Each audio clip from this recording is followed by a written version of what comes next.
Hai, selamat mendengarkan. Harlan menggenggam jemari tangan Lupita. Tidak sayang, tidak mungkin aku meninggalkanmu. Aku sangat mencintaimu. Bukankah kau bilang ingin melahirkan anak-anak yang lucu? Harlan mengangkat sudut bibirnya. Lupita tersipu malu-malu dengan wajah memerah seperti kepiting rebus. Teruslah berada di sisiku sampai maut memisahkan kita. But tangan Lupita dalam genggamannya. Iya mas, aku janji tidak akan pernah meninggalkanmu. Aku akan terus berada di sampingmu. Esok paginya Harlan sudah diperbolehkan pulang dari klinik. Lupita membuat masakan spesial buat suaminya. Satu piring nasi goreng dan segelas teh hangat ia bawa ke dalam kamar. Mas, Lupita berjalan masuk ke dalam kamar dan duduk di tepi ranjang. Mas, makan dulu ya.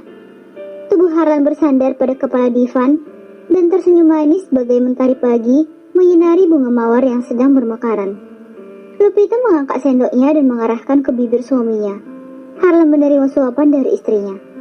Kau juga makan ya? Aku akan makan selesai suamiku kenyang. Harlan begitu terharu mendengar kata-kata Lupi. Ia begitu tulus padanya. Ada perasaan bersalah Harlan pada istrinya. Harlan mengambil sendok dari piring yang Lupi pegang, menyendok nasi dan memberikan pada Lupita. Mas, aku nanti saja. Mas gak akan makan bila kau tidak makan juga. Ayo kita makan bersama. Lupita mengalah. Ia menerima suapan dari suaminya. Kini nasi goreng satu piring sudah tandas. Setelah menunggu air hangat dari gelas, Harlan menarik tangan Lupita untuk duduk di sampingnya dan menarik Lupita dalam pelukannya. Sayang, terima kasih sudah menjagaku, istrinya. Mas, aku ingin mengenal keluargamu. Harlan berdesir. Apa yang ia takutkan akan terjadi. Sudah pasti Lupita akan menanyakan keluarganya. Lupita mengadahkan kepalanya dan menatap netra Harlan yang terlihat canggung. Aku pasti akan mengenalkan keluargaku padamu. Membalas tatapan netra istrinya. Aku minta maaf sebelumnya. Karena kita menikah tanpa berencana. Menikah karena sebuah fitnaan dan mendadak. Jujur, aku belum menceritakan masalah pernikahan kita pada keluargaku. Terutama pada ibu angkatku yang telah mengasuhku sejak kecil. Tinggal dengan ibu asuh, bukan dengan keluarga mas. Kan pernah mas katakan, kedua orang tua mas sudah meninggal. Mas di negara ini tidak memiliki keluarga.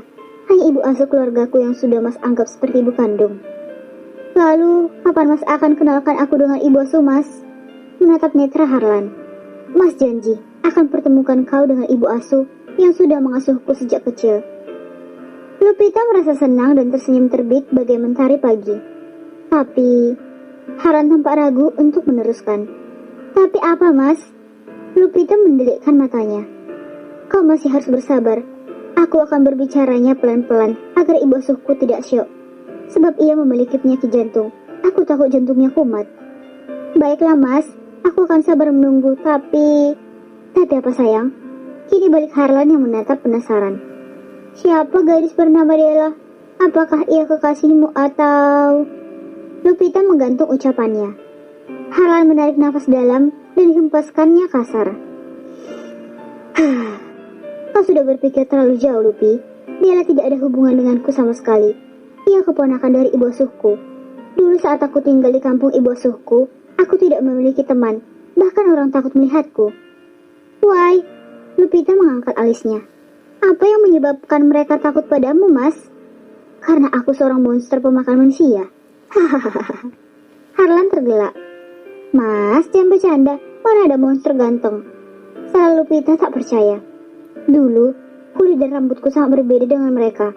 Kulitku putih, ada bintik merah. Rambutku pirang. Mereka selalu manggilku dengan sebutan bule kesasar atau monster. Mas, sekarang kulitnya gak ada bintik merah kok. Kulit mas putih bersih. Puji Lupita. Harlan tersenyum. Kulit ini lambat laun berubah mengikuti alam tropis di kampung ibu asuhku.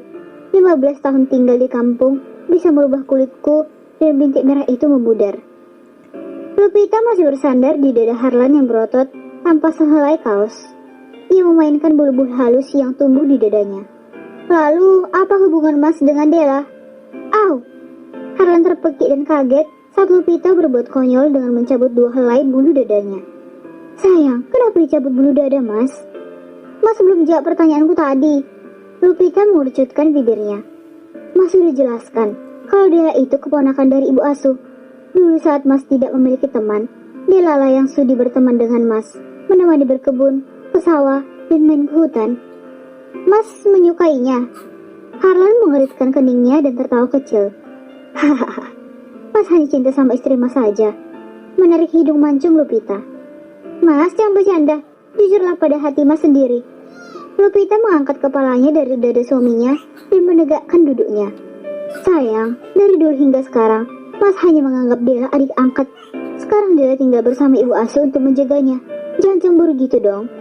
Harlan menarik kembali istrinya dalam pelukan dan menciumi wajahnya. Bukan masalah cemburu, Mas. Tapi kejujuran, Mas. Aku tidak ingin Mas bohongi. Mas harus perkenalkan aku sama keluarga Mas. Dan aku ingin mengenal lebih jauh ibu asuh Mas, yang sudah menjaga dan membesarkan suamiku. Iya, Mas janji. Sekarang kita bobo yuk. Mas udah kangen banget. Mas, sabar dulu dong. Jangan terburu-buru. Pelan-pelan aja. Harlan tertawa yang sudah menjadi candu. Esoknya Lupita sudah membereskan pakaian dan memasukkannya ke dalam koper. Siang ini mereka akan pulang ke Jakarta. Selesai beres-beres, Lupita berniat mandi pagi. Di atas balkon, ia melihat Harlan sedang berenang. Ponsel Lupita berdering, ia berjalan ke arah Nakas dan mengambil ponsel yang sedang dicas. Damar? Sudah berapa hari ini Damar selalu menelponku, dan aku selalu mengabaikannya. Bagaimana ini? Aku angkat apa tidak? Kalau aku angkat, takut Mas Harlan marah. Bilang gak diangkat, takut berita penting dari perusahaan. Lupita terus memikirkannya. Ia sangat dilema dan bingung. Akhirnya Lupita memutuskan untuk menerima panggilan telepon dari Damar. Halo? Lupi, kau kemana saja? Hampir seminggu kau tidak masuk kantor. Aku sangat khawatir padamu. Aku pulang meninggalkanmu dalam keadaan demam. Iya, maaf, aku sempat masuk rumah sakit dan sekarang sedang beristirahat. Kau beristirahat di mana? Sudah 3 kali aku datangi ke rumahmu, tapi rumahmu selalu gelap. Aku tanya pada tetangga sebelah rumahmu, mereka tidak ada yang tahu. Buat apa kau ke rumahku? Aku hanya ingin melihat keadaanmu, Lupi. Aku sudah baikan, besok aku akan masuk kerja kembali. Kau sekarang berada di mana? Aku tinggal di rumah saudaraku, karena aku tidak ada teman saat sakit. Kalau begitu, aku bisa berkunjung ke rumah saudaramu. Kebetulan ini hari Minggu. Jangan.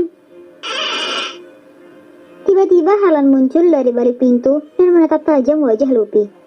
Lupi, aku ingin mengunjungimu. Kau tidak usah takut, aku hanya sebentar menemuimu. Harlan terus beranjak mendekati, seraya menyoroti wajah Lupita yang terlihat pias dan tegang. Ekspresi wajah Harlan terlihat kesal dan marah.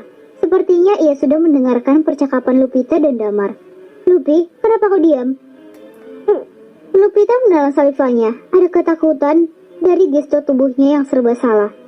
Saat Lupita akan mematikan telepon, tangan Harlan lebih cepat menarik ponsel dari tangan Lupita. Ia melihat foto wajah Damar di layar ponsel. Harlan mengangkat sudut bibirnya dan tersenyum pada Lupita. Ia tidak mengerti arti senyuman suaminya. Lupita sedikit gemetaran. Ia takut suaminya salah paham dan bicara kasar pada Damar.